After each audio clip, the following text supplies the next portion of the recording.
na kung saan sa ngayon po ay may bagyo na ating binabantayan dito sa loob ng ating area of responsibility, ang bagyong si Mars, na nasa silangan pa rin po ng Kabisayaan, about 721 km east ng Visayas. Nataglay po ang lakas ng hangin na umaabot na sa 95 kilometers per hour habang bumilis po ang kilos pa-west, northwestward sa bilis po na 25 kilometers per hour. Mamayang gabi ay nasa silangang baybayin na po yan ng Bicol region at posible ulit na lalakas yan into typhoon category habang patuloy pa rin ang pagkilos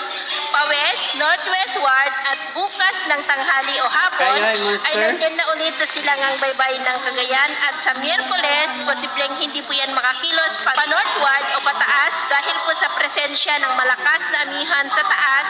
ay posible yan na maitulak kaya kikilos po yan pa-westward patungo po dito sa ating kalupaan, lalo na po dito sa northern part ng Northern Luzon, particular na dito sa may Cagayan at Ilocos Norte,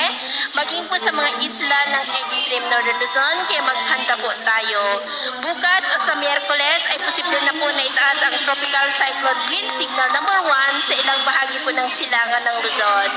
At sa lagay po ng ating panahon, ngayong tanghali ay generally fair weather naman sa malaking bahagi ng ating bansa, pero may chance pa din po ng cloudy skies with isolated rains dito sa ilang bahagi ng Cagayan, northern part ng Isabela, Quezon, southern Batangas, Bicol region, Oriental Mindoro, northern Palawan, ilang bahagi ng Aklan, Negros, Cebu, Bohol, Leyte, Samar provinces, Sulu Archipelago, Zamboanga Peninsula, Northern Mindanao, Caraga, Davao Region at Sorsogon. At mamayang hapon, mas maraming lugar na ulit ang makakaranas ng mas maulap na kalangitan with isolated rains, lalo na po dyan sa malaking bahagi ng Mindanao, Kabisayaan, Southern Luzon at ilang bahagi ng Northern Luzon. Kaya mag-ingat pa rin po tayo sa mga banta pa rin ng mapagbaha at pagguho ng lupa. Hindi naman pong mga baybayin.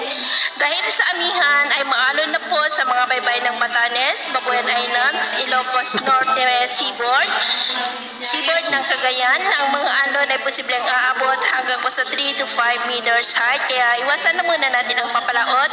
dyan sa mga may kulay pula, lalo na po sa ating mga kababayan na mangingisda na gumagamit po ng maliliit na bangka para po mas makaiwas sa mga sakunang pangkaraniwan.